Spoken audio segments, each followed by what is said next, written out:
ইসলামী ব্যাংকের চেয়ারম্যান খুরশিদ আলমের পদত্যাগের দাবিতে গত ১ জুন থেকে ইসলামী ব্যাংক সচেতন গ্রাহক ফোরামের ব্যানারে আন্দোলন চলছে। এরই ধারাবাহিকতায় বুধবার সচিবালয়ে অর্থমন্ত্রীর কাছে স্মারকলিপি দেন আন্দোলনকারীরা। এ সময় তারা বর্তমান পর্ষদ পুনর্গঠন ও নতুন চেয়ারম্যানের বিরুদ্ধে আনা অভিযোগের তদন্তের দাবিও জানান। এদিকে ব্যাংকার্স সভায় গভর্নরের কাছে ইসলামী ব্যাংকের চলমান পরিস্থিতি নিয়ে উদ্বেগ প্রকাশ করেন ব্যাংকাররা। বিষয়টি রাজনৈতিক ইস্যু হয়ে উঠেছে জানিয়ে দ্রুত সমাধানের আশ্বাস দেন গভর্নর। ব্যাংকিং সেক্টর ইস্যু আছে বলে মনে হয় না। গভর্নর সাহেবও বললেন এটা পলিটিক্যাল ইস্যু হয়ে গেছে। তো পলিটিক্যাল ইস্যু সলভ করার জন্য গভর্নর সাহেবই তো বেস্ট পারসন এখানে।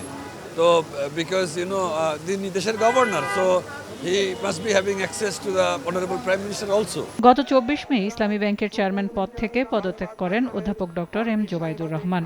একই দিনে বাংলাদেশ ব্যাংকের সাবেক ডেপুটি গভর্নর খুরশিদ আলমকে ব্যাংকটির নতুন চেয়ারম্যান হিসেবে নিয়োগ দেয় বাংলাদেশ ব্যাংক।